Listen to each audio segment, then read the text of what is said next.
Hindi ka nararapat sa pamamahay ko. Hindi mo ako mabigyan ng anak na lalaki. Pwes, hindi ka na pwede magtagal dito. Umalis ka na! Isama mo na yung sanggol na yan! Pakiusap naman, Ismael. Hindi ko kasalanan kung hindi tayo makabuo ng lalaki. Ilang beses ko nang pinakawalan ng mga batang iniluwal ko dahil lang sa kagustuhan mong magkaroon ng anak na lalaki. Hindi ka ba naaawa sa sarili mong mga anak?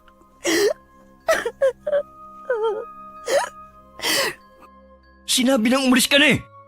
Ayoko nang marinig ang iba mo pang sasabihin. Nagmamakaawa ko sa'yo, Ismael. Maawa ka sa amin ang anak mo. Wala na kaming ibang pupuntahan. Aalis ka o papatayin ko yung anak mo? Nakikiusap ako sa'yo. Hindi mo naman babagong isip ko. Pinalnampas ako. Kung hindi ka susunod, anak mo magbabayad sa katigasan ng ulo mo. Talaga bang matigas na ang puso mo para sa amin ng anak mo? Nasaan na ang lalaking nangako sa akin na alagaan at mamahalin ako? Pwes, wala nang lalaking yon. Kasalanan mo rin kung bakit naglahong pagmamahal ko sa'yo. Anak na lalaki lang ba ang magpapatibay ng samahan ng mag-asawa? Oo, dahil anak na lalaki lamang ang pwede magpatuloy ng apelyido ng pamilya ko. Ismael, nagmamakaawa ako sa'yo. Lahat gagawin ko. Huwag mo lang kami paalisin. Kahit anong gawin ni Mara sa asawa, naging bingi na ito sa mga pakiusap at pagmamakaawa niya. Binigyan lang siya nito ng ilang minuto para lisanin ang bahay nito. Habang hawak ang baril, makailang beses pa nitong itinutok yun sa kanilang anak. Kilala ni Mara ang asawa. Batid niya kung anong kaya nitong gawin. Kahit kumikirot pa rin ang puson dahil ilang araw pa lang na manganak siya, walang nagawa si Mara kundi lisanin ang bahay na yun. Sa pagmamadaling makaalis, wala man lang siyang nadala kahit jacket na panlaban sa lamig ng panahon. Maski makapal na tela sana na pwedeng ipambalot sa kanyang anak, ay wala man lang siyang nabitbit. Sa walang humpay na paglalakad, hindi na namalayan ni Mara na nakarating na siya sa may palayana. Noon niya napansin at tila mayroong sumusunod sa kanya. Umaabot kasi sa pandinig niya mga kaluskos at yabag sa likuran niya. May masangsang din na amoy na humahalo sa hangin na nalalanghap niya. Nagpalinga-linga siya sa paligid. Ni isang bahay wala siyang natatanaw. Tanging insekto lang din ang maririnig sa paligid. Mahigpit pa niyang niyakap ang anak sa kanyang braso at binilisan na ang paglalakad. Ngunit gano'n na lamang ang gulat niya nang may humawak sa kanyang braso. Nagpumigla siya at saka tinignan ang pangahas na humawak sa kanya. Nagulat pa siya nang makita ang isang babaeng nakasuot ng kulay itim mula ulo hanggang paa. Hindi rin niya makita ang mukha nito dahil may nakatakip na tela rito. Tinanggal naman ito ang pagkakatakip sa ulo at saka malumanay na nagsalita. Kanina pa kita sinusundan. Hindi ko kasi maiwasan mag-alala dahil may bata kang kasama. Parang wala ka rin sa sarili habang naglalakad eh. Huwag mo sanang mamasamain ang pagtatanong ko ha. Ano ba nangyari sa'yo at ganitong oras eh? Nasa labas pa kayo. Pwede niya po ba kaming tulungan ng anak ko? Nakikiusap po ako. Wala lang po talaga kaming mapuntahan. Pinalayas na po kami ng asawa ko. Dahil lang sa hindi ko siya mabigyan ng anak na lalaki. Anong klaseng lalaki ang napangasawa mo para palayasin kayo? Napakababaw ng dahilan niyang yon. Ang mabuti pa eh. Sumama na muna kayo sa bahay ko. Gusto ko rin malaman ang buong kwento sa likod ng pagpapalayas niya sa inyo. Isang mayhaman na negosyante ang naging asawa ko. Gusto niyang magkaroon ng anak na lalaki na siyang magmamana sa kanyang kayamanan. Kaya lang, sa ilang beses kong pagbubuntis, puro babae ang isinisilang ko. Panglima na namin itong anak. Kanina, napuno na siya at tuloy na nga kaming pinalayas. Pinagpantaan pa niya ang buhay naming mag-ina. Nasaan ang iba niyo pang anak?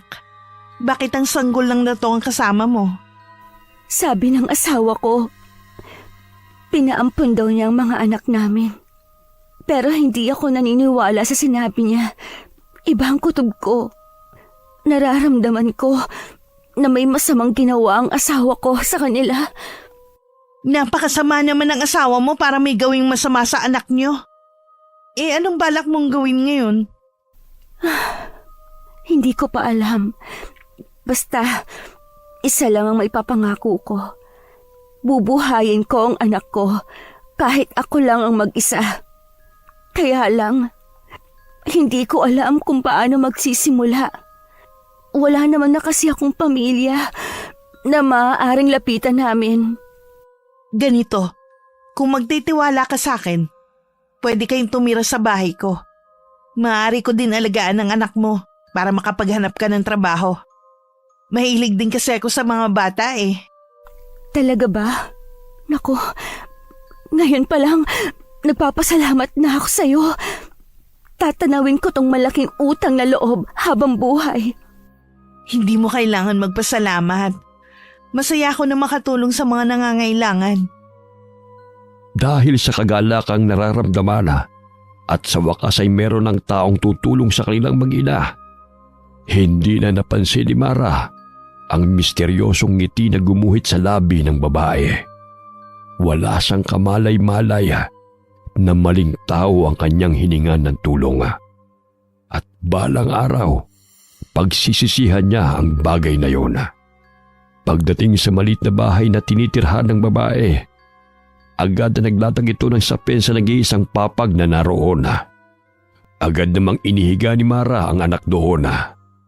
Ang babae naman na nagpakilalang Lita ay naghanda ng pagkain para sa kanya. Habang kumakain, isa lang ang napuna ni Mara sa babae. Panay ang sulyap nito sa kanyang anak at napapangiti pa nga. Hindi naman yun binigyan ng ibang kahulugan ni Mara dahil nabanggit ng babae na mahilig ito sa bata. Huwag mo sanang mamasamain ang pag-uusisa ko.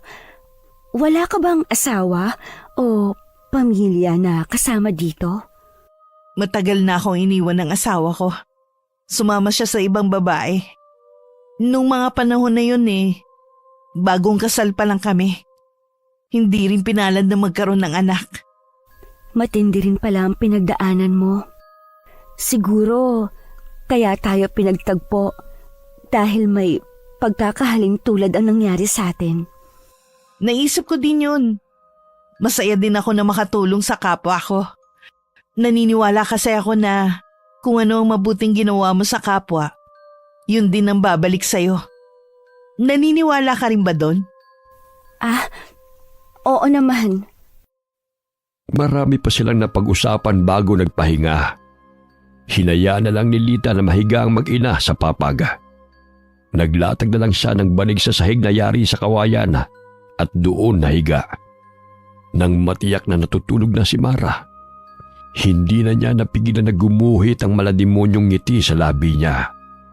Habang pinagmamasdan ng mahimbing nitong pagkakatulog, sinuliapan pa niya ang sanggol sa tabi ng ina nito. Lumapit pa siya at saka binulungan ang sanggol. Isang orasyon na tanging siya lamang ang nakakabatid kumpara sa ana. Kinabukasan, pagkagising ni Mara, magaan na ang kanyang pakiramdam. Sinulyapan niya ang anak na nasa tabi. Napangiti siya nang makita na gising na ito. Mukhang maganda ang naging tulog ng aking prinsesa kagabi Hindi ka kasi umiyak Mula ngayon, tayo na lang dalawang magkasama. Gagawin ko ang lahat para maging masaya ka sa piling ko. Aalis ka ba ngayon, Mara? Oo, sana eh. Ngayong wala na kami sa bahay ng asawa ko, kailangan ko ng kumilos, alang-alang sa anak ko. At saka, ayoko rin maging pabigat sa'yo. Isasama mo rin ba ang anak mo o iiwan mo na siya dito sa akin? Isasama ko muna siya ngayon. Gusto ko rin siyang patingnan sa doktor. Bakit? May problema ba sa anak mo? Wala naman. Gusto ko lang na makatiyak na maayos ang lagay niya bago ako mag-umpisa na maghanap ng mapapasukang trabaho. Kung gusto mo sasamahan na kita. Naku, wag na. Nakakahiya naman kung aabalahin pa kita. Kaya ko naman siyang dalhin sa doktor na mag-isa. Sige, ikaw ang bahala. Basta kapag may kailangan ka, magsabi ka lang sa akin ha. Huwag ka nang mahiya. Oo, salamat ulit. Tipid lang nang umiti si Lita. Hindi niya ipinapahalata na kabado siya sa balak gawin ni Mara. Hinatid pa ni Lita ang mag-ina hanggang labas ng bahay at tinanaw habang naglalakad palayo. Habang naglalakad sa gitna ng palayan, may nakasalubong si Mara na isang matandang babae.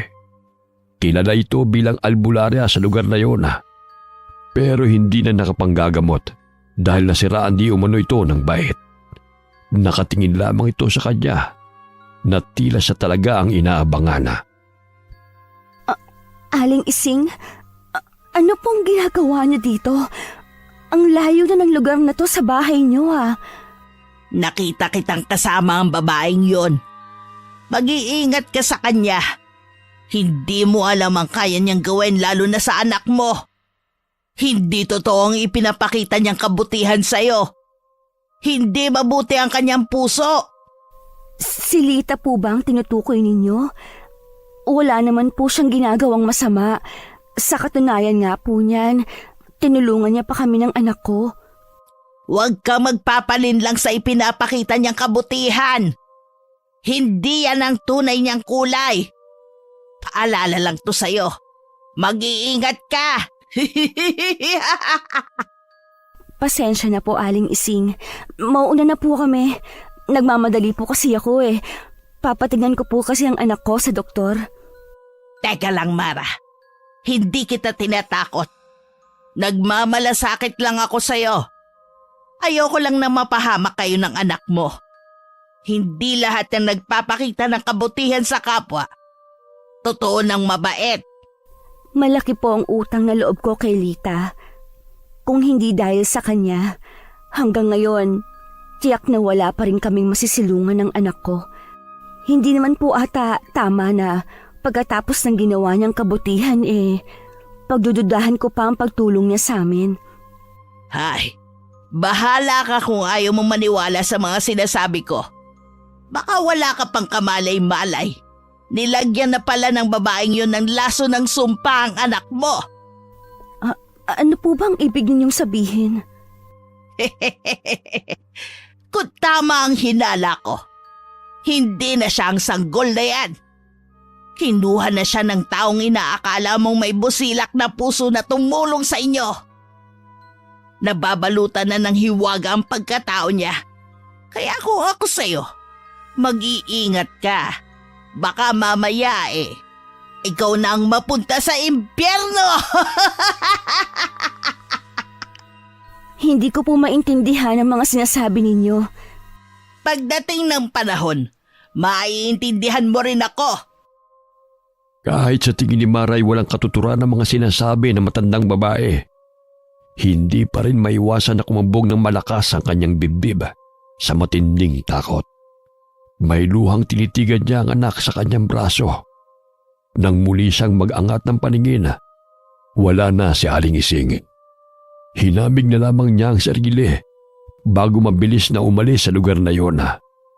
Pilit na lamang niyang iwinawaksi ang mga sinambit sa kanya ng matandang babae. Isiniksik pa niya sa utak niya na baliw ang matanda, gaya ng sinasabi ng mga tao. Dumiretso na lamang siya sa malapit na klinika. Maayos naman ang lagay ng anak niya ayon sa doktor na tumingin dito. Pagkagaling niya sa klinika, sinubukan naman niyang maghanap ng trabaho. Agad naman siyang nakapasok sa isang karinderya. Marahil naawa sa kalagayan niya. Pauwi na siya ng makasalubong ang katrabaho at kaibigan ng asawa. Pareho pa silang nagkagulatan na dalawa. Gusto sana niyang umiwas, pero mabilis siya nitong hinarangan. Mara, ikaw nga ba yan? Sa kagaling? Di ba 1 linggo ka pala nakakapanganak? Nasaan nga pala si Ismael? Bakit hindi mo siya kasama? Hindi na kami nagsasama. Basta, mahabang kwento. Sige, Teka lang, kailangan... Mara. Siya na bang anak niyo ni Ismael? Oo, siya na nga ang anak namin. Huwag mo sanang mamasamay ng pagtatanong ko. Nag-away ba kayo ni Ismael? Nagtataka lang kasi ako na nasa labas kayo. Na dapat nagpapahinga lang kayo sa bahay. May tutulong ba ako? Hindi na. Baka makaabala lang kami sa'yo. Tsaka, may tumulong na sa amin. Yung babaeng nakilala ko kagabi. Sa kanya kami tumutuloy pansamantala. Kagabi? Ibig mo bang sabihin, kagabi pa kayo hindi umuwi sa inyo? Mahabang kwento, Nico. Mauna na ako sa'yo. Kailangan na rin kasi naming makauwi. Baka hinihintay na ako ni Lita. Teka lang, Mara. Naguguluhan kasi ako sa mga sinasabi mo eh. Mabuti pa. Sumama ka muna sa akin. Saka mo ikwento sa akin ang buong pangyayari. Kailangan na talaga namin umuwi, Nico. Kahit sandali lang, Mara. Baka may maitulong ako sa inyo. Noong una nagdadalawang isip pa si Mara. Pero bandang huli, sumama na rin siya sa lalaki. Sa isang kainan siya dinala nito. Habang hinihintay ang kanilang order na pagkain, isinalaysay niya ang buong pangyayari dito. Mula sa bahay ng asawa, hanggang palayasin sila at mapunta siya sa poder ni Lita. Maging ang naging pag-uusap nila ni Aling Ising.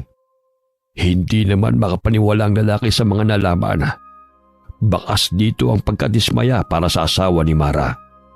Hindi kasi ito makapaniwala na magagawa yun ng lalaki sa mag-ina nito. Ikinalulungkot ko nangyari sa pagsasama niyo ni Ismael. Sa tingin ko, tama rin naman si Aling Ising. Hindi mo kilalang babaeng yun. Hindi natin alam kung anong motibo niya sa pagkupkup sa inyo. Nagmagandang loob na nga yung tao eh. Hindi naman yata tama na pagdudahan pa ang motibo niya sa pagtulong. Nag-aalala lang naman ako sa inyo mag-ina kaya ako nasabi yun. Kaya lang sa panahon ngayon, mahirap yung basta na lang magtitiwala. Wala namang masama kung pakikinggan mo sinabi ni Aling Ising. Mahirap kasing paniwalaan basta si Aling Ising. Dahil may usap-usapan tungkol sa kanya na nasisiraan nga daw yun ng bait. Tsaka meron din kasi akong kilalang Lita. May kutob ako na baka isang tao lang sila. Anong ibig mong sabihin? Sa ibang araw ko lang sasabihin sa'yo. Kailangan ko munang matiyak na isang tao lang ang kilala nating Lita. Pwede kayang isama mo ko doon sa tinutuloyan mo ngayon? Ha? Nakakahiya naman kung magdadala agad ako ng bisita. Baka masamain naman ni Lita. Gusto ko rin kasi na makasiguro na ligtas kayo mag-ina sa tinitirhan nyo. Salamat sa pagmamalasakit mo, Nico. Pero tingin ko, may malalim ka pang dahilan kung bakit gusto mong malaman ang tinitirahan namin. Baka magkapangalan lang sila ng Lita na kilala mo. Hindi kasi ako matatahimik hanggat di ko nakikita yung Lita na sinasabi mo. Yung kasing Lita na kilala ko, nagpapanggap lang siyang tao. Pero ang totoo niyan, isa siyang aswang. Ang kadalasan niyang binibiktima ay bagong silang na sanggol at mga babaeng bagong panganak. Sana nga mali ako ng hinala. Sana ibang Litang tinutukoy mo. Hindi ko alam na naniniwala ka pala sa mga aswang. Sino ba ang Lita na yun sa buhay mo? Wala naman. Isa na lamang siyang nakaraan. Isang masamang bangungot. Nanindig naman ang balahibo ni Mara pagkatapos marinig ang mga sinabi ni Nico. Bigla tuloy siyang natakot umuwi sa bahay ng babae. Pero tuwing naiisip niya ang pagtulong nito sa kanilang mag-ina, napapawi ang anumang pagdududa niya rito. Kaya naman, kahit nahihiya na magdadala kaagad siya ng bisita, Isinama niya si Nico sa pag-uwi niya. Nais niya rin kasing matuldukan na ang anumang agam-agam sa kanya sa tunay na pagkatao ng babaeng tumulong sa kanila. Nang dumating sila sa kubo, sinalubong sila ni Lita. Pero ganun na lamang ang gulat ng dalawa nang makilala ang isa't isa. Anong ginagawa mo rito? Isinama mo ba siya, Mara? Huwag mong sabihin siya ang asawa mo. Hindi ko siya asawa, Lita. Katrabaho at kaibigan siya ng asawa ko. Magkakilala pala kayong dalawa? Mara, naalala ko, may importante pa pala akong gagawin. Aalis na ako. Ha? Akala ko ba? Kalimutan mo na sinabi ko. Mag-iingat ka. Sana naman ito nang huling pagtungtong mo rito. Tumingin lang si Nico kay Lita. Kapag tumalikod na siya at mabilis na naglakad palayo sa lugar na yon. Nang wala na ang lalaki, tsaka naman kinausap ni Mara si Lita. Pasensya ka na kung dinala ko siya dito. Hindi ko alam na magkakilala pala kayo ni Nico. Ay, wala ka namang kasalanan eh. Hindi rin ako galit sa'yo. Sa kanya lang ako galit. Huwag mo sanang mamasamain ang pagtatanong ko. Paano kayo nagkakilala ni Nico? Mahabang kwento. Pero sa nakikita ko naman handa kang makinig. Kaya sasabihin ko na rin. Pero kung mabigat pa sa loob mong sabihin, pwede naman sa ibang araw mo na lang ikwento. Hindi na. Ngayon ko na sasabihin. Siya ang tinutukoy ko sa'yo na asawa ko. Na iniwan ako para sumama sa ibang babae. Mula nun hindi na kami nagkita pa. Ngayon lang ulit pagkatapos ng maraming taon. Sa totoo lang may kirot pa rin sa puso ko dahil sa ginawa niya. Hindi ko pa rin magawang magpatawad hanggang ngayon. Naiintindihan kita, Lita. Kung gusto mo nang makakausap, nandito lang ako at handang makinig. Salamat, Mara. Ang mabuti pa, magpahinga ka na muna. Ako na lang ang bahalang mag-alaga sa prinsesa mo. Hindi pa siya dumidede, pero tingin ko busog pa siya. At okay naman ang resulta ng check-up niya kanina. Maiba nga pala ko. Nakahanap ka ba ng pwede mong pasukan? Oo, Lita. Sa isang karinderya, malapit lang sa klinik. Swerte nga ako kahit kasama ko ang anak ko, tinanggap pa rin nila ako.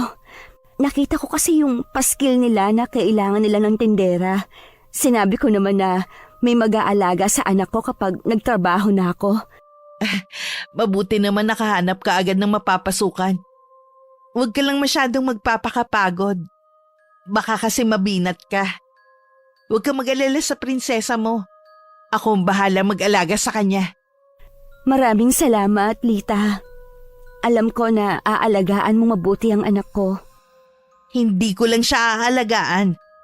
Ituturing ko rin siyang parang sarili kong anak. Nag-uumapaw naman sa tuwa si Lita. Sa wakas kasi, may pagkakataon na siyang masolo ang sanggol. Nang tumalikod si Mara para magpahinga, nilaro-laro pa niya ang bata. Sa kanyang pagkamangha, ngumiti pa ito sa kanya. Narinig pa ni Mara kung paano kausapin ni Lita ang kanyang anak. Hindi tuloy niya maiwasan na mapangiti. Ilang sandali pa, nang matiyak ni Lita na nakatulog na si Mara sa papaga, maingat niyang kinuha ang isang bote sa pinagtataguan niya. May laman yung dugo ng tao. Kumuha siya ng kapirasong bulak at saka yung pinataka ng sariwang dugo. Tsaka niya yung pinasipsip sa sanggol. Napangiti naman siya ng tila uhaw sa gatas na sinipsip yun ng sanggol. Nang sumapit naman ang hating gabi, doon pa lamang nagising si Mara. Nagtataka naman sa sarili kung bakit ganun kahabang oras siya nakatulog. Bumangon siya at nakitang pinapadede ni Lita ang anak. Ano ang pinadedede mo sa anak ko, Lita? Ha? Pinadedede ko lang ng gatas. Gutom na kasi ang anak mo. Tulog ka pa. Ginigising kita kanina. Hindi ka magising. Bakit parang may kulay pula? Ha? Akala mo lang yun. Baka dahil sa gasera kaya akala mo may kulay ang gatas niya. Ganun ba? Pasensya na kung napahaba ang tulog ko ha. Akin ang anak ko. Ako na lang magpapadede sa kanya para makapagpahinga ka na rin. Sige, kunin mo na siya. Matutulog na rin ako. Ikaw din magpahinga na ulit. Di ba maaga ka pang papasok bukas? Oo. Salamat ulit sa'yo, Lita ha. Ramdam ko talagang pagmamalasakit mo sa aming mag-ina. Sana balang araw makabawi din ako sa mga kabutihan mo. Huwag mo munang isipin yun. Masaya nga ako kasi dumating kayo sa buhay ko. Kahit papano mararanasan ko na rin kung paano mag-alaga ng bata. Ay, hindi naman sa wala akong tiwala sa'yo, Lita. Pero, kaya mo ba talagang mag-alaga ng bata? Oo naman. Sabi ko nga sa'yo, mahilig ako sa bata at pangarap ko rin maging isang ina. Hindi ganun kadali ang mag-alaga. Kailangan ng mahabang pasensya sa pag-aalaga, lalo't sanggol. Kung wala kang tiwala sa akin, ayos lang naman. Naiintindihan ko naman Tsaka, kahapon lang tayo nagkakilala, di ba? Naku, hindi naman sa wala akong tiwala sa'yo. Ang totoo niyan, nahihiya talaga ako sa'yo. Sinabi ko naman sa'yo, masaya akong makatulong sa inyo. Babae din ako, kaya naiintindihan ko ang pinagdadaanan mo. Sino pa ba magtutulungan kundi tayo lang, di ba? Oo nga. Huwag ka mag-alala. Kapag sumahod ako, hahatian kita sa kita ko. Tulong ko na sa'yo kapalit ng pagpapatira mo sa amin dito at pag-aalaga na rin ang anak ko. Wag na. Hindi mo naman ako kailangan bayaran pa. Ipunin mo na lang ang pera mo para sa anak mo. Mahal ang gatas at diaper ngayon. Paano kung magkasakit pa ang anak mo? Kailangan may tabi kang pera. Sige, hindi na kita pipilitin pa. Patutulugin ko na muna ang anak ko ha. Ngumiti lang si Lita sa kanya bago tumalikod. Si Mara naman, muli nang bumalik sa papag at saka pinahiga ang anak sa tabi. Kinabukasan, maagang nagising si Mara. Nagisnan na rin niyang gising ang anak at tila merong kalaro na hindi niya nakikita. Ngumingiti kasi ito lagi. Ilang sandali pa, bumangon na rin siya para maghanda sa pagpasok sa trabaho. Gising na rin sa mga sandaling yun si Lita. Bago umalis, hinagkan niya muna ang anak. Nagbilin din siya kay Lita. Habang binabaybay ang daan palabas, napalingon siya nang marinig ang mga kaluskos sa kanyang likurana. Bigla ang kanyang paglingon at bumungad sa kanya ang nanlilisik na titig ni Aling Ising. Mabilis din itong lumapit sa kanya. Napansin niya kaagad ang kakaibang aura na matandang babae. Hindi ka mabuting ina, Mara. Wala kang ibang inisip kundi ang sarili mo lang. Pinalaan na kita tungkol sa babaeng yon. Pero hindi ka nakinig. Ipinagkatiwala mo talaga sa babaeng yon ang iyong anak. Hindi pa huli para iligtas mo ang iyong anak. Kunin mo siya at umalis na kayo sa lugar na to. Aling Ising, pabayaan niyo na po ako. Wala pong mangyayari sa ginagawa ninyong pananakot sa akin. May tiwala po ako kay Lita. Alam ko pong mabuti siyang tao. Nakikiusap po ako sa inyo na tigilan niyo na ang paninira dun sa tao. Wala naman po siyang ginagawa sa inyo Kapag po hindi pa kayo tumigil sa panggugulo ninyo, mapipilitan na po akong kausapin ng mga anak niyo. Baliw ka, Mara! Isa kang baliw para mas paniwalaan mo sinasabi ng babaeng yon. Sa atin pong dalawa, kayo ang nababaliw. Dahil sa mga pinagsasabi ninyo, hindi na po ako natutuwa sa pakikialam niyo sa akin. Mamayang gabi, pagbasdan mo ang buwan, pakiramdaman mo rin ang taong labis mong pinagkakatiwalaan. Sana hindi pa huli kapag napagtanto mo na tama pala ako. Masyado niyo na po akong inaabala. Umalis na lang po kayo at sana po tigilan niyo na ang panggugulo sa akin. Gabayan ka nawa ng Diyos at ang iyong anak. Naway hindi pa mahuli ang lahat. Hindi na sumagot si Mara. Nagmamadali na niyang tinalikuran nito at naglakad palayo. Hindi rin niya maiwasan ang makaramdam ng pagkainis. Mabuti na lamang hindi siya nahuli sa trabaho dahil sa pangaabala na ginawa ng matandang babae. Samantala, nagpasya si Ismael na umalis ng bahay. Plano niyang puntahan ang mga anak na pinaampun niya sa isang kakilala. Habang lula ng minamanehong sasakyan, muling nagbalik sa kanyang nakaraan. Biglang lumambot ang ekspresyon ng kanyang mukha nang maalala ang mga anak. Mahal naman talaga niya ang mga ito. Natakot lamang siya sa sasabihin ng mga magulang. Ang mga ito kasi ang may gusto na lalaki ang maging anak niya para magpatuloy sa legasiya ng pamilya. Iisang tao lamang ang umampon sa mga anak nila ng asawa. Pinalabas lamang niya rito na sa iba't ibang tao. Nang araw na yon, isang desisyon ang nabuo sa kanya. Kaya naman pupunta siya sa pamilyang umampon sa mga anak. Buo na ang pasa niya. Babawiin na niya ang mga anak. Dahil sa lalim ng iniisip niya, mukhang naliligaw siya. Hindi na niya kasi alam kung saang lugar na siya naroroon. Minabuti niyang itabi muna ang sasakyan at saka bumaba. Nagpalinga-linga siya sa paligid, pero ni isa, wala siyang nakita na tao. Ilang sandali pa siyang naghintay nang makita ang isang babaeng papalapit sa kanyang kinaroroonan. Magandang araw po. Mukhang naliligaw yata kayo Oo. Hindi ko kasi kabisado ang lugar na ito eh. Baka pwede mong iturong papuntang bayan. Nagmamadali kasi ako eh. Ganun po ba? Malayo pa po ang bayan dito. Malapit na rin gumabi. Baka gusto niyo po munang sumama sa tinutuluyan ko para… Pasensya ka na. Nagmamadali talaga ako eh. Pakituro na lang ang tamang direksyon. Masyado po kasing delikado kung aabutan kayo ng gabi sa lugar na to. Nagmamalasakit lang po ako sa inyo. Gaya nga ng sinabi ko, malayo pa ang bayan. Talaga bang delikado sa lugar na ito? Dayo ko lang din, di ba? Para kasing hindi mo rin kabisado ang papuntang bayan eh. Ganun na nga. Basta ang alam ko malayo ang bayan sa lugar na to. Marami na bang naliligaw sa lugar na ito? Sa totoo lang, ngayon lang kasi ako nakadaan dito eh. Ang totoo niyan marami talaga.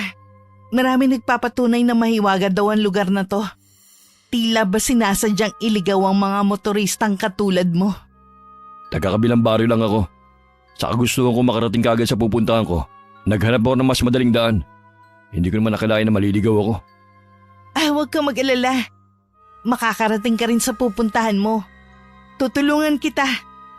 Malayo ba ang bahay mo rito? Mukha kasing wala ng kabahayan sa lugar na ito eh. Sa gitna ng palayan ng bahay ko. Malapit lang yun dito. Yung kubo ba na yun ang bahay mo? Oo, bilisan na natin. Naghihintay na kasi ang anak ko sa bahay eh. Iniwan ko lang siya sandali kanina. Ha? May anak ka pala? Bakit mo naman iniwan? May iba ba kayong kasama? Wala, kaming dalawa lang ng anak ko ang magkasama. Ang mabuti pa. Babalik na ako sa sasakyan ko. Ako na maghahanap ng daan papuntang bayan. Teka lang, huwag ka munang umalis. May kailangan pa ako sa'yo. Ano pang kailangan mo? Hindi na nagawang ituloy ni Ismael ang iba pa niyang sasabihin. Isang malakas na hampas sa mukha niya ang ginawa ni Lita sa kanya. Nang mabuwal ang lalaki sa lupa at hindi na gumagalaw, napangisi na lamang si Lita na nauwi sa paghalakhak. Ilang sandali pa, hinila na rin niya ang katawan nito papunta sa hukay na ginawa niya.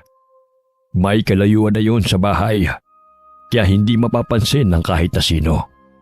Tinanggal niya ang yero na tumatakip doon at tumambad ang mga katawan ng mga taong naging biktima niya. Ang ilan sa kanila ay kalansay na at ang iba'y nahaagnas pa lamang. Kinuha niya ang bangkay ng sanggola at saka inaamoy-amoy. Tsaka buong kasamikan na kinain ito. Pagdating ng gabi, umuwi na rin si Mara galing sa trabaho. Halata rito ang pagod sa maghapon sa karinderya. Agad pa rin niyang nilapitan ng anak at saka kinarga. Buong maghapon kong namiss ang anak ko. Salamat, Lita, sa pag-aalaga sa kanya, ha? Wala yun. Hindi ko nga naramdaman ng pagod sa pag-aalaga sa kanya eh. Ganito siguro ang pakiramdam ng isang ina. Hindi napapagod. Sinabi mo pa, walang kapantayang kaligayahan ng isang ina. Lahat din gagawin mo para sa kanya. Kaya lang may takot pa rin sa akin. Iniisip ko kasi kung kaya ko nga ba siyang bigyan ng magandang kinabukasan. Huwag mo munang isipin ang bagay na yan. Masyado pang maaga para mag-alala ka. Sa ngayon ang isipin mo muna ang pangangailangan ng anak mo habang sanggol pa siya. Tama ka. Siya nga pala, pinadalahan ako ng ulam ng amo ko. May pritong manok dyan na tira kanina. Bumili na rin pala ako ng asin at kalamansi. Napansin ko kasi na wala na sa lagayan mo ng rekado. Ha? Hindi kasi ako gumagamit niyan tuwing nagluluto kaya hindi ako bumibili. Bakit naman? Anong ginagamit mong pampalasa sa mga niluto mo? Madalas patis o di kaya toyo. Sinisikmura kasi ako sa asin at kalamansi eh. Ganun ba? Pasensya ka na ha. Hindi ko alam, Lita. Dapat pala nagtanong muna ako sa'yo. Ayos lang, Mara. Hindi mo naman alam eh. Tsaka, huwag ka na mag-abala na bumili ng mga kailangan natin dito sa bahay.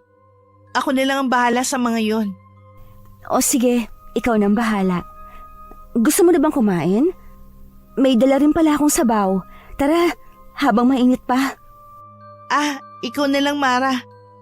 Busog pa kasi ako eh. Ipaghahain na lang kita. Ha? Kumain ka na ba? Nagmerienda kasi ako kanina. Medyo mabigat sa tiyan. Kaya hanggang ngayon busog pa rin ako. Maiwan muna kita ha.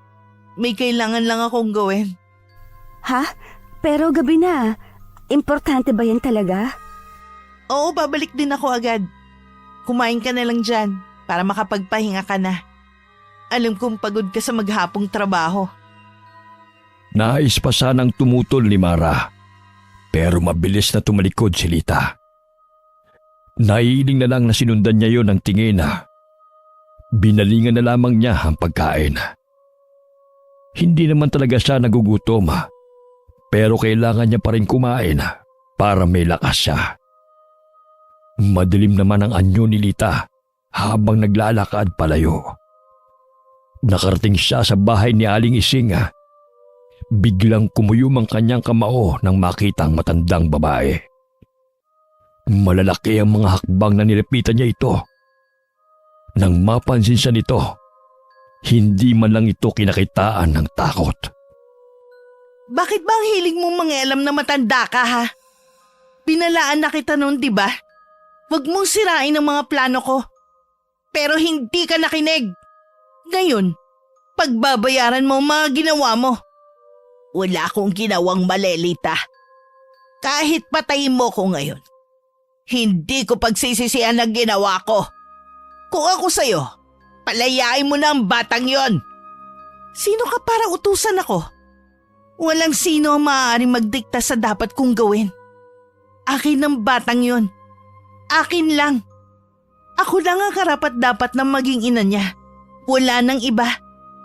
Kaya kung ako sa'yo, manahimik ka na. Isa kang baliw! Wala kang karapatan na kunin ng bata sa kanyang tunay na ina. Baka nakakalimutan mo na ang kapalit ng dugong may sumpa. Hindi mo rin maaangkin ng sanggol dahil buhay mo mismo ang magiging kapalit ng sumpa. Tumahimik ka, tanda. Alam ko ang ginagawa ko. Sa dinami-dami ng katawan na nakolekta ko, magtatagumpay ako. Sa pagkakataong ito, hindi ako papalpak. Balang araw, ako na ang kikilalanin niyang ina at hindi ang babaeng yun.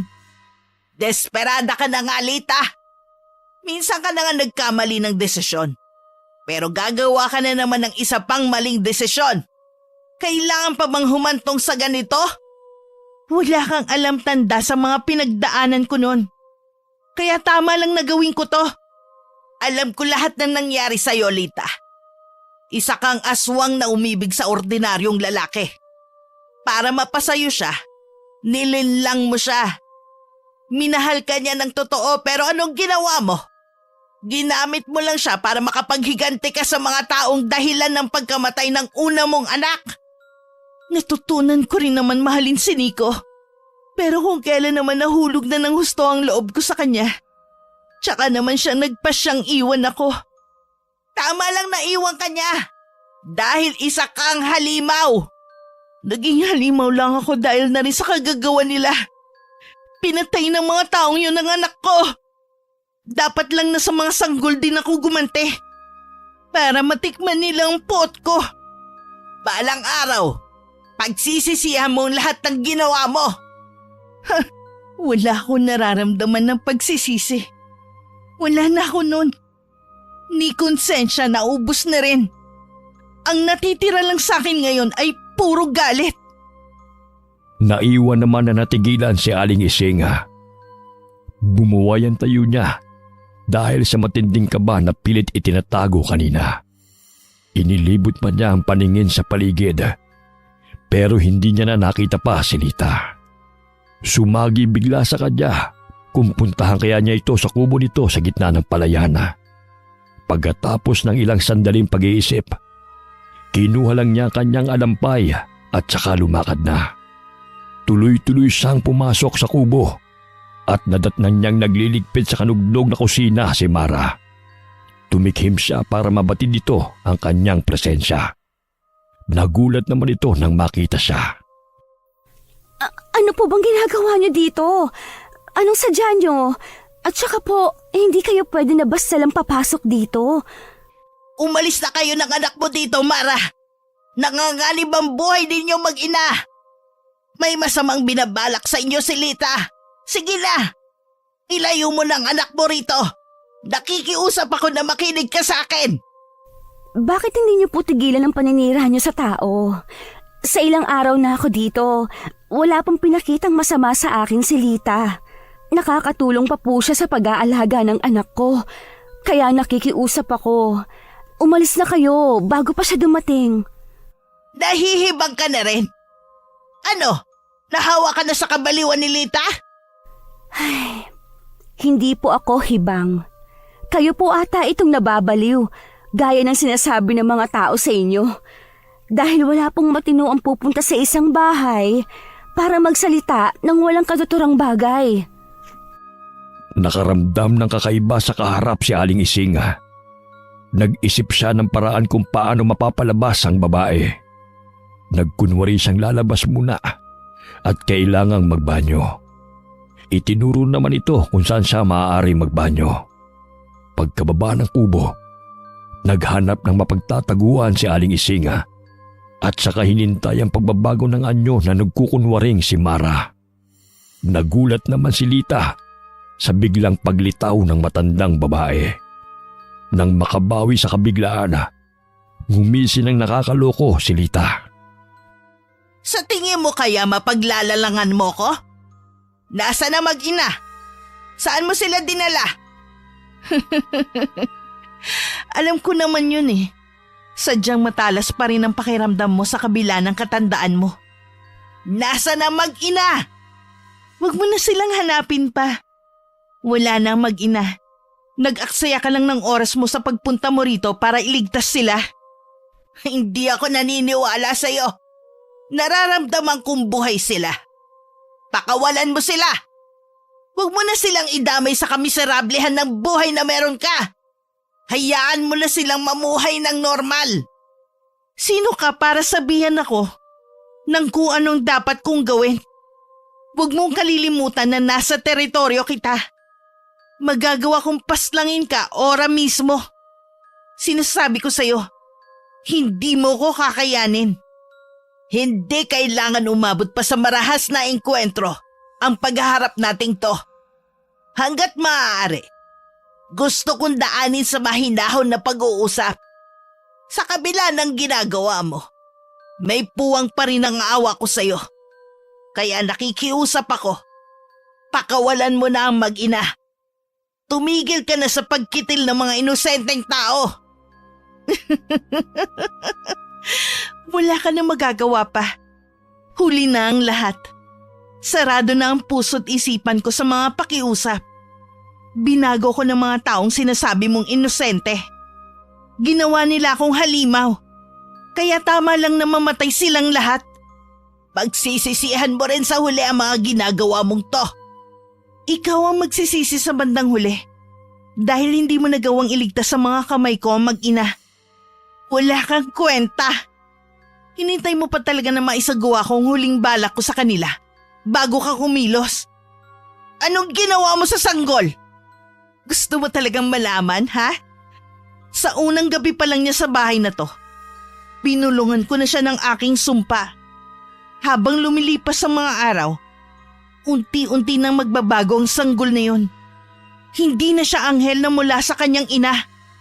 Mula na siya sa kadiliman, kung saan ako nagmula. Pagising niya, dugot laman na ng tao ang hahanapin niya. Hindi ang gatas ng kanyang ina. Napakasama mo! Paano mo nagawa ang ganun sa isang sanggol? Sana ako na lang ang pinatay mo. Handa na ako sa pwede mong gawin sa akin. Hindi ikaw ang kailangan ko. Pero dahil hinihiling mo na ang kamatayan mo, pagbibigyan kita. Nasaan ang sanggol? Gusto ko pa rin siyang makita. At ang kanyang ina. Saan mo dinala ang katawan ni Mara? Hindi ako tanga para sabihin sa'yo. Hayaan mo na lang ang katawan ng babaeng yon na mabulok mag-isa. Masyado nga kitang minaliit. Pero handa na ako.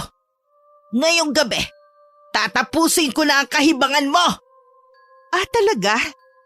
Parang kanina lang nakitaan na kita ng takot. Bakit ngayong bigla ka na namang tumapang? Hanggang ngayon, hindi pa rin ako makapaniwala na handa mong ibuwis ang buhay mo para lang sa mag-inang yon. Pero dahil nagmamadali kang mamatay, di sige, pagbibigyan na kita. Handa ko talagang ibuwis ang buhay ko sa mag-inang yon. Kung yun lang ang paraan para matigil na ang mga kasamaan mo. Hindi inaasahan ni Lita ang biglang pagsugod ni Aling Ising sa kanya. Sa kabila ng edad nito, maliksi pa rin itong kumilos at nagawa siyang sugurin. Hinugot pa ng matandang babae ang patalim na itinago niya sa suta damit. Nagawa niyang tutukan ng hawak na patalim si Lita.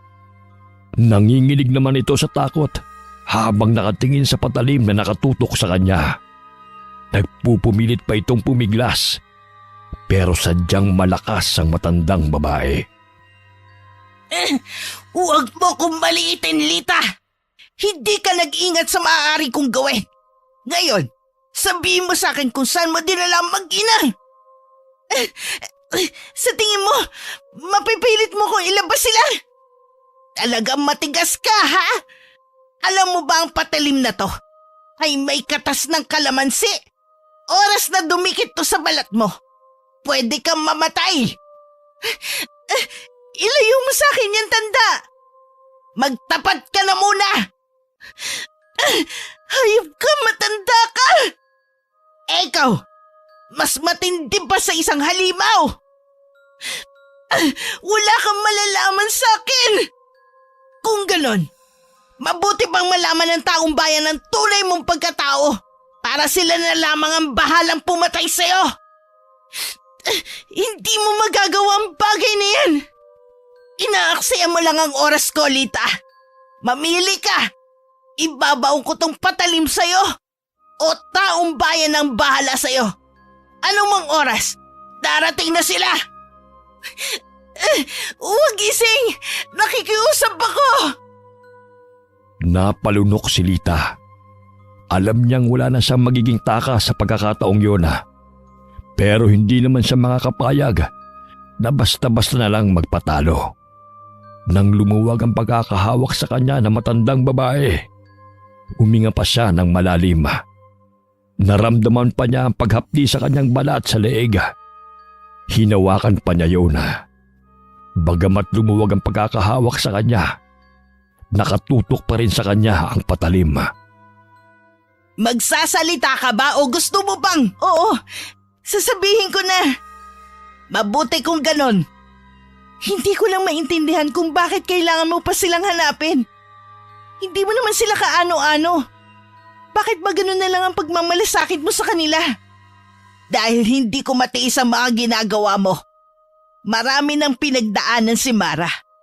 Mas mahirap pa siya sa mga naranasan mo. Sa kabila noon, lumalaban pa rin siya para sa kanyang anak. Pero ikaw, gusto mong sirain ang mag-inang yun dahil sa pagiging makasarili mo. Bakit hindi mo siya gayahin? Sa kabila ng pagsubok na dinadanas niya, mas pinili pa rin niyang lumaban ng patas. Huwag mo nga ako ikumpara sa kanya. Magkaiba kami. Pareho lang kayong babae at isang ina. Dapat nga mas nauunawaan mo ang kanyang pinagdadaanan. Pero anong ginawa mo? Sinamantala mo ang bagay na yon para magawa ang maitim mong balak sa kanilang mag-ina. Tama na. Ayoko nang marinig ang mga sasabihin mo. Para matapos na to, ituro mo kung nasa na mag-ina. Nasa likod nitong kubo ang mag-ina. Malapit sa hukay na ginawa ko. Walang malay si Mara. Pinainom ko siya ng pampatulog. Kaya kahit anong gawin mo, hindi siya basta-basta magigising. Eh yung sanggol, anong ginawa mo sa kanya? Wala na akong magagawa pa sa sanggol na yun. Tsak nagising na siya at naghihintay sa akin para mapainom ko siya ng sariwang dugo. Tuluyan mo na nga ginawang halimaw ang sanggol. Sinabi ko naman sa'yo, binulungan ko na ang sanggol sa unang gabi pa lang niya sa akin. Hindi na tao ang sanggol na yun. Tuluyan ka na yatang nabaliw, Lita. Oo, Aling Ising. Nababaliw na nga ako. Dahil yun sa mga taong yun. Sila ang gumawa nito sa akin. Bilisan mo paglalakad mo. Hindi naman sila aalis dun eh. Sabi ko nga, natutulog si Mara. Pero kung ako sa'yo, wag mo na lang silang istorbohin. May pasok pa kasi si Mara bukas. Kailangan niya ng mahabang pahinga. Nakakalungkot na kailangan mo pang umabot sa ganito. Nasa na ang Lita na mabait at matulungin noon? Wala na si Lita, Aling Ising. Pinatay na sila kasabay ng pagkawala ng anak niya. Lita, sana labanan mo ang nag-uudyok sa'yo na maging masama. Ginusto ko na rin to. Hindi ko nababaguhin pa ang sarili ko kahit kailan. Oh, ayan si Mara. Sabi ko sa'yo natutulog siya eh. Dito ka lang. Lalapitan ko lang si Mara. Gawin mo kung anong gusto mong gawin sa kanya. Bahala ka na sa kanya. Maniwala ka man o hindi. Naging mabuti ko sa kanilang mag-ina habang nasa poder ko sila. Dahan-dahang nilapitan ni Aling Ising ang walang malay na si Mara. Makailang beses din niya itong niyugyug sa balikat. Pero hindi ito magising. Inilibot din niya ang paningin sa buong paligid. Nasa di kalayuan ang anak ni Mara. May nahaamoy din siyang masangsang na amoy sa paligid. Para yung nabubulok na laman. Alam niya na mga katawan yun ng mga naging biktima ni Lita. Nang maalala ang babae, nilingon niya ito sa kinatatayuan nito kanina. Pero wala na ito roon. Hinanap niya ang sinasabing hukay ni Lita. Ilang hakbang mula sa kanyang kinatatayuan, naroon ang may kalakihang hukay. Naroon ang mga naagnas na bangkay at ang iba ay mga kalansay na lamang. Nakarinig siya ng isang ungol malapit sa hukay. Naroon ang isang lalaking nakadapa. Agad niya yung nilapitan. Natiyak nga niyang buhay pa ang lalaki. Nagising naman si Mara sa mahabang pagkakatulog. Hindi pamilyar sa kanya ang kinaroroonan. Nagulat pa siya nang makitang naroon din si Aling Ising. Aling Ising? Nasaan ako? Ang anak ko? Ismael? Bakit nandito siya? Kilala mo pala ang lalaking yan. Opo, asawa ko po siya. Maswerte siya dahil nakaligtas siya kay Lita. Maayos na ang lagay niya. Hindi pa nga lang siya nagkakamalay. Tinulungan din ako ng mga tao para madala ko kayo rito. Si Lita naman tumakas na at walang nakakaalam kung nasan siya. Ano po ba ang nangyayari? Wala po kasi ako maintindihan. Paano nangyari na punta kami dito? Hindi pa ba malinaw sa'yo? Isang aswang ang kumupkup sa inyo ng anak mo. Muntik na kayo maging biktima ng asawa mo ng babaeng yon. Ano po? Isang aswang si Lita? Oo. Matagal na kitang binalaan tungkol sa babaeng yon. Pero ayaw mong maniwala sa akin. Ako pa nga ang pinaghihinalaan mong nababaliw. Pasensya na po. Pero mahirap naman po kasing paniwalaan ang sinasabi ninyo. Sige, magbulag-bulagan ka pa rin. Hindi mo ba alam? Tuluyan na niyang ginawang katulad niya ang anak mo. Hindi na isang anghel ang sanggol na yon, kundi isa na siyang halimaw. Hindi mo gatas ang gusto niyang inumin kundi sariwang dugo ng tao. Hindi po maaari. Hindi ang anak ko. Hindi yan totoo. Kung nakinig ka lang sana sa akin nun, hindi aabot sa ganito ang sitwasyon ninyong mag-ina. Nasaan na po ang anak ko? Gusto ko siya makita. Kasalukuyan siyang nasa kuna. Kung ako sa'yo, wag mo muna siyang lalapitan. Tulungan mo muna ako sa asawa mo. Kailangan ko kasi siyang painumin ng halamang gamot para mailabas niya ang laso na inilagay ni Lita sa kanyang katawan. Labag man sa loob ni Mara na sundin ang utos ng matandang babae, tahimik pa rin siyang sumunod. Natatanaw naman niya ang kinaroroonan ng anak. Kasalukuyan itong natutulog ng mga oras na yon. Naguguluhan din siya kung paniniwalaan ba niya ang sinasabi nito. Pero may bahagi niya ang gustong maniwala. Pero hindi ang tungkol sa sinabi nito sa kanyang anak. Habang ginagamot ni Aling Ising si Ismael, tahimik lamang siya sa isang tabi. Ilang sandali pa, nagkakamalay na si Ismael. Pero muli rin itong bumalik sa pagkakatulog dahil sa pinainom na halamang gamot ni Aling Ising. Bigla namang pumalahaw ng iyak ang anak ni Mara. Nang akmang dadaluhan niya ang anak nang pigilan siya ni Aling Ising. Hindi na siya ang anak mo. Huwag kang basta-basta lalapit sa kanya. Huwag niyo po akong pigilan. Kailangan ako ng anak ko. Hindi totoo ang sinasabi ninyo na isa siyang halimaw katulad ni Lita. Kung umepekto ang sumpa ni Lita sa kanya, mahirap na siyang lapitan, Mara. Magiging delikado na sa'yo dahil ikaw ang siyang pupuntiryahin ng anak mo. Wala po akong pakialam. Kailangan ako ng anak ko. Baka nagugutom na siya. Nagugutom ang anak mo, pero hindi gatas ang kanyang hiling, Mara, kundi dugo. Yun ang siyang dapat mo ring ibigay sa kanya para mabuhay siya.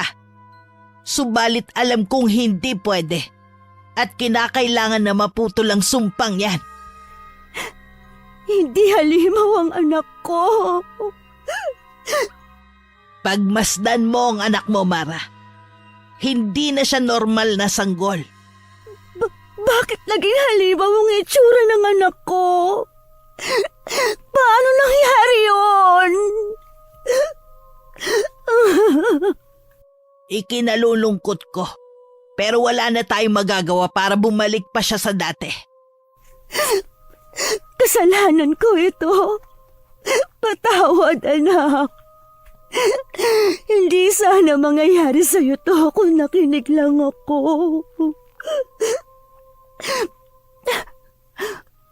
Patawarin mo ko, Mara. Nahuli ako sa pagliligtas sa anak mo. Walang dapat sisihin kundi ako. Aling Ising, nakikiusap po ako. Baka may magagawa pa kayo para mailigtas ang anak ko. Susubukan ko ang lahat ng paraan na alam ko. Gusto ko pong malaman ang lahat kay Lita. Ang tungkol sa pagkatao niya.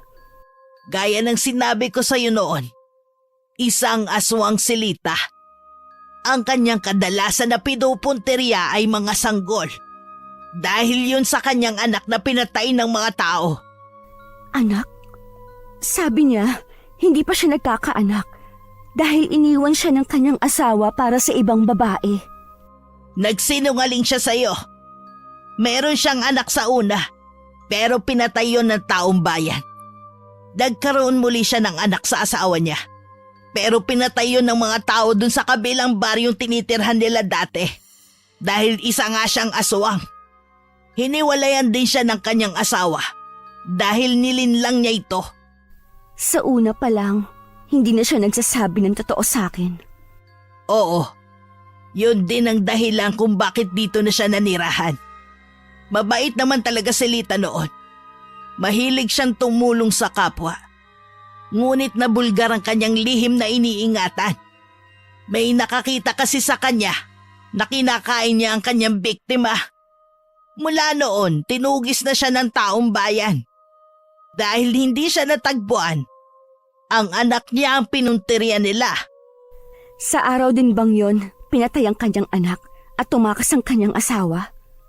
Oo, bagong silang ang kanyang sanggol noon.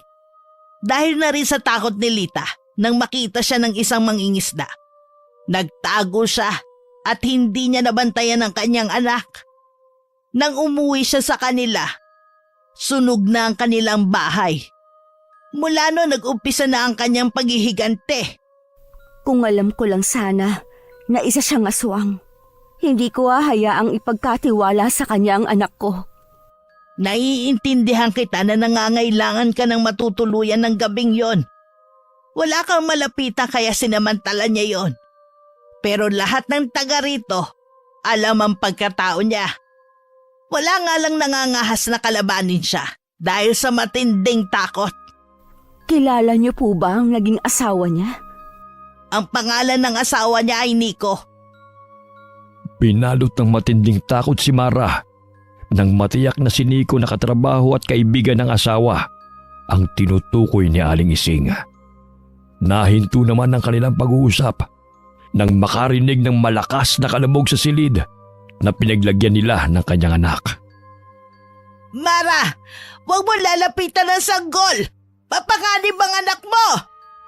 Wala akong pakialam. Kailangan ako ng anak ko. Mara, makinig ka sa akin! Ha? Aling Ising, may aswang! Layuan mo ang mag-ina! Ako ang harapin mo! Alam ko kung sino ka! Lita, ikaw ba yan? Tigilan mo na kami ng anak ko. Maawa ka sa kanya. Isipin mo ang namatay mong anak. Gusto mo bang maranasan din ng anak ko ang nangyari sa kanya? Hindi mo na anak yan, Mara! Akin na siya! Anak ko na siya! Kaya kukunin ko na siya sa'yo! Ako ang nababagay na maging ina niya at hindi ikaw! Hindi ako papayag na kunin mo ang anak ko! Hindi halimaw ang anak ko! Huli ka na, Mara! Ang dali mo kasing linlangin! Hindi mo man lang nahalata ang tunay kong motibo sa pagtulong ko sa inyo ng anak mo! Kahit anong gawin ninyo na matandang yan, hindi nyo na maililigtas ang anak mo! Huwag ka makinig sa kanya, Mara! Gagawa ko ng paraan para hindi makuha ng tuluyan ng anak mo! Ang anak ko, Aling Ising. Tulungan niyo ang anak ko. Gagawin ko lahat ng magagawa ko! Hindi ko ibibigay ang anak ko sa'yo. Nagpambuno si Aling Ising at Lita. Walang gustong magpatalo sa kanila. Parang mabangis na hayop na inatake ng paulit-ulit ni Aling Ising si Lita. Hanggang may sali niya ito sa dingding ng bahay. Nabali pa ang isang pakpak nito at sinamantala yun ng matandang babae para itarak dito ang patalim na pinahira ng katas ng kalamansi. Bumulwak naman ang itim na likido sa dibdib ni Lita hanggang sumuka na siya ng dugo. Sinamantala naman ni Mara ang kaabalahan ng dalawa. Binuhat niya ang kanyang anak na nasa kuna. Nalingunan pa siya ni Aling Ising na karga ang anak. Mara! Sinabi ko naman sa'yo, huwag mo siyang hahawa! Aray! Bakit mo ako kinagat? Tulungan mo ako! Aling Ising! Naging halimaw ang anak ko!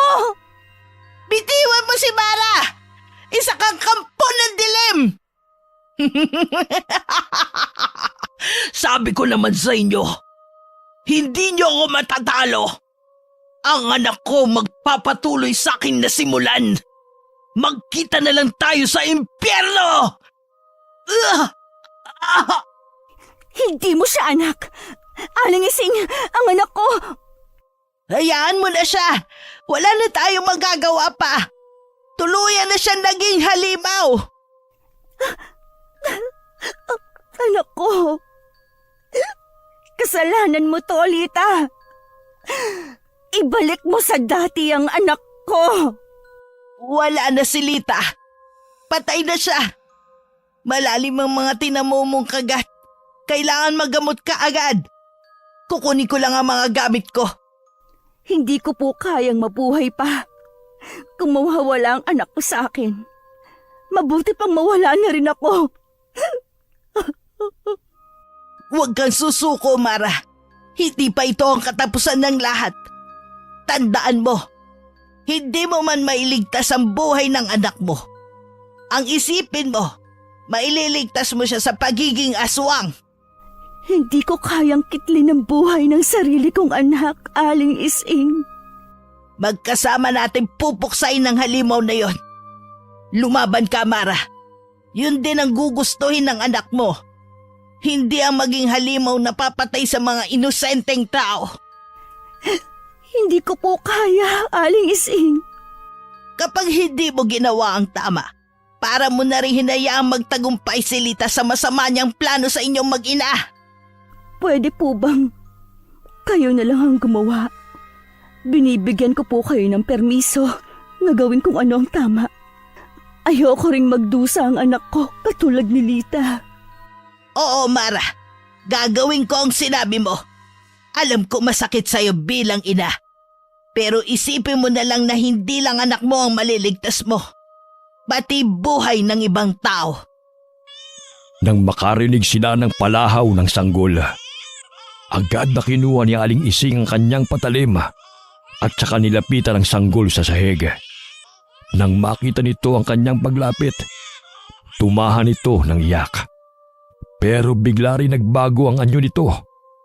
Naging mabalasik ang anyo nito at tinubuan ng malalagaring ngipin.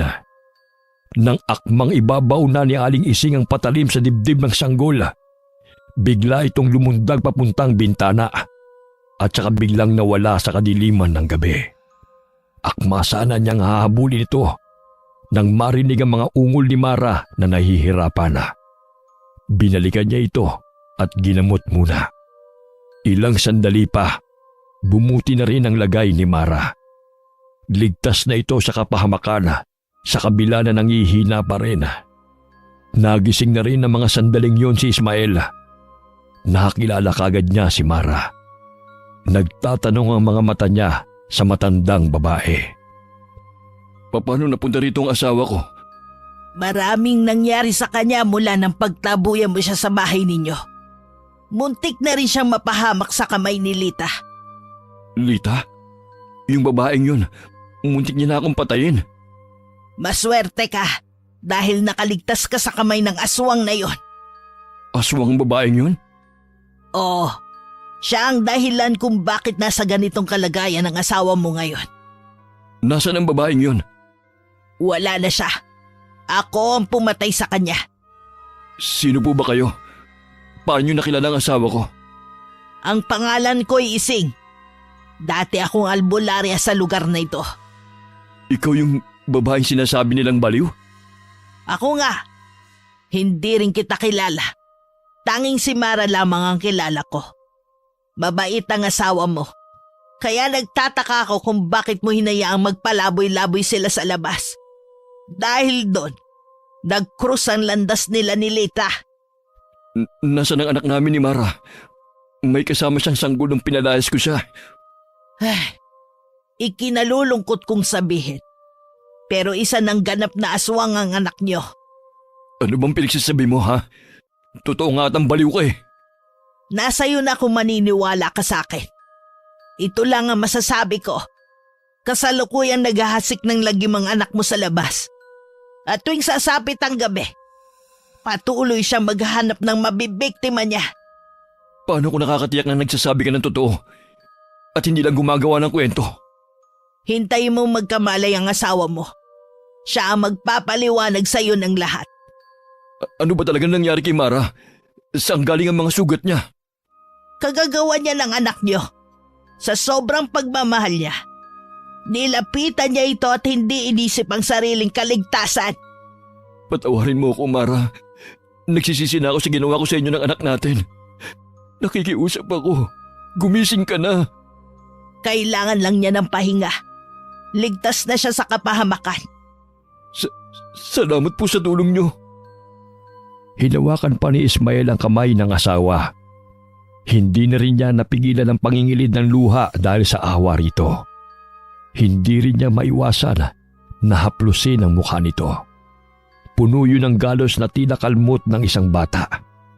Maputla rin ang mukha nito at malaki ang ibinagsak ng katawan mula ng palayasin niya. Tahimik naman na nagmamasid sa kanila si Aling Ising. Ilang sandali pa, napatingin sa labas ng bintana ang matandang babae. Baka sa kanya ang matinding pag-aalala. Batid niya kasi ng mga oras na yon ay meron ng bagong biktimang sanggol na anak ni Mara. Sa kabilang dako naman, lula ng sasakyan nito, si Nico na pauwi galing sa trabaho. Nang sa kalagitnaan ng kanyang biyahe, biglang huminto ang kanyang kotse. Sa pag-aakalang makina ang problema, umibis siya sa sasakyan at nagpunta sa harapan. Habang nakatungo sa harapan ng makina, bigla siyang natigilan ng makarinig ng mga palahaw ng isang sanggol. Inilibot niya ang kanyang paningin at saka napako ang mga mata sa tabi ng daan na may mga nagtataasang damo. Humakbang siya palapit doon at nakita niya ang isang sanggol. Nababalutan yun ng puting lampin. Nagpalinga-linga muna siya sa paligid. Nagbabaka sakaling may makita ang ibang tao. Pero wala siyang napansin sa paligid. Dahan-dahan niyang kinarga ang bata. Ngunit hindi pa man natatagalan. Napaigik na siya sa sakit sa kanyang leeg. Nang ilayo niya ang sanggol sa kanya, ganun na lamang ang sindak niya nang makita ang mabagsik na itsura ng sanggol. Pinagkakakalmot pa siya nito hanggang mabuwal siya sa lupa. Pilit pa rin siyang nagpupumiglas dito. Pero nagawa nitong sagpangin ang kanyang leeg. Dahilan para malugutan siya ng hininga.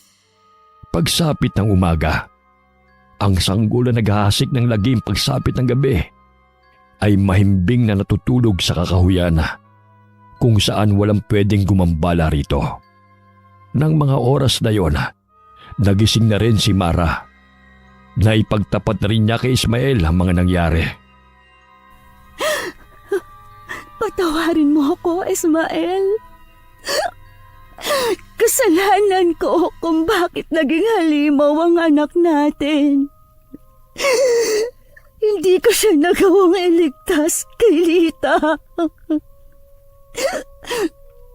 Huwag mo sisihin ang sarili mo. Walang dapat sisihin kundi ako. Naging napakalupit ko sa inyo ng anak natin. Ano ang gagawin natin ngayon?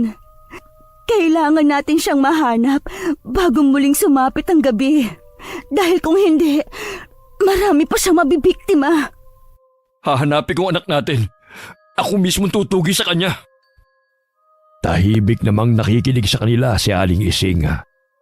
Ilang sandali pa, tumanaw ito sa labas ng bintana. Hindi may kakaila rito ang matinding pag-aalala.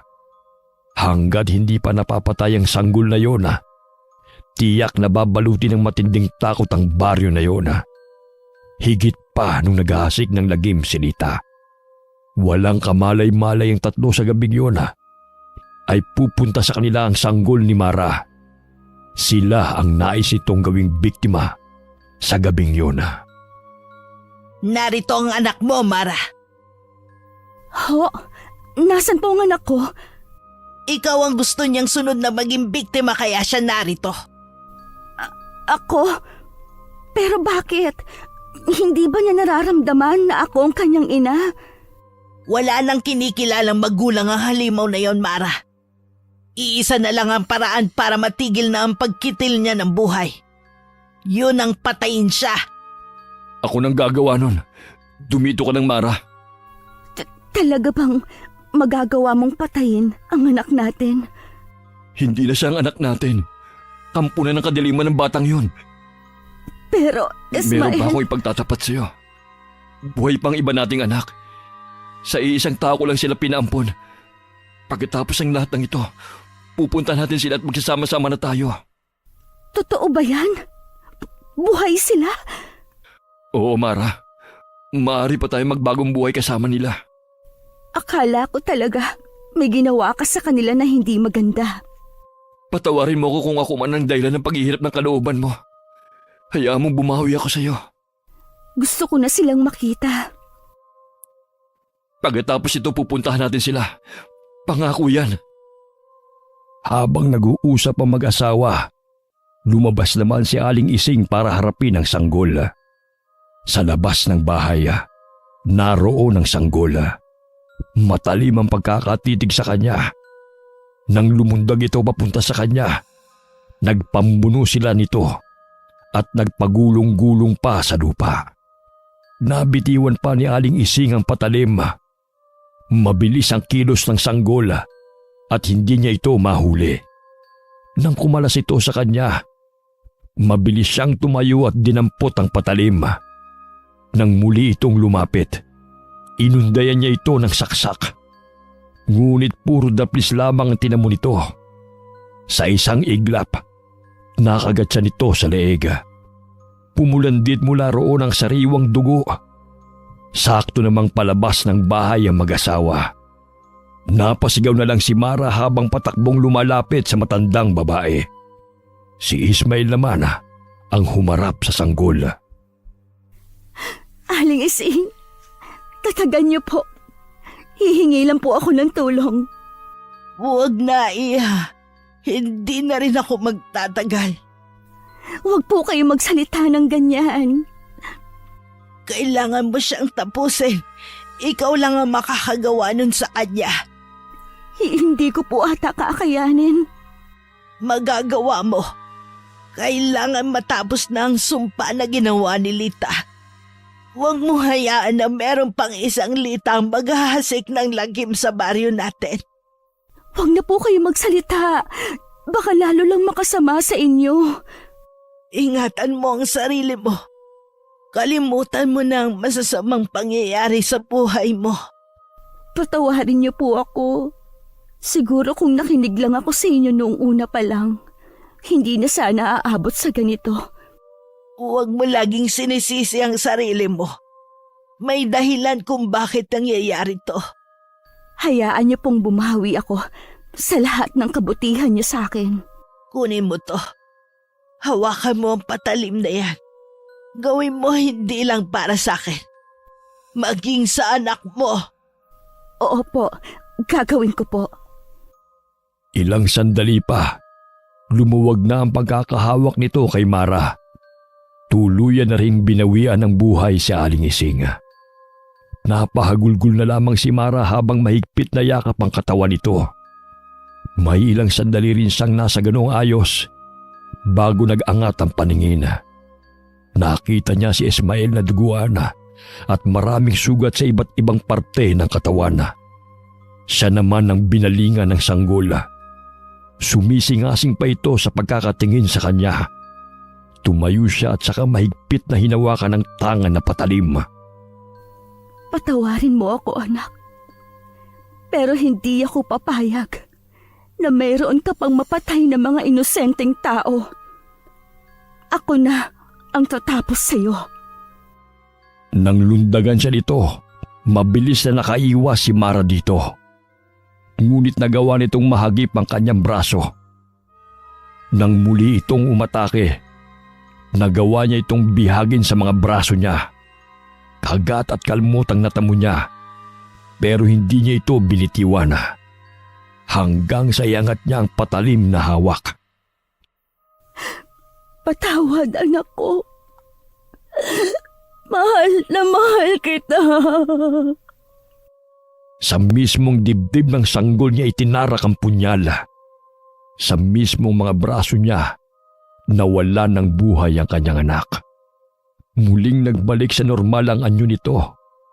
Napasigaw na lamang si Mara sa matinding paghihinagpis. Iika-ika naman na lumapit sa kanya si Ismael at saka sa ikinulong sa mga bisig nito. Maski ito, hindi na rin napigilang mapaiyak dahil sa sinapit ng kanilang bunsong anak. Sa sementeryo sa baryo na yun, inilibing ang labi ni Aling Ising, Lita at ang anak ni Mara. Kailangan na nating umalis. Sandali na lang, Ismael. Baka kasi ito na rin ang huling sandali na madadalaw ko sila. Sayang. Sandaling panahon lang natin nakasama ang anak natin at si Aling Ising.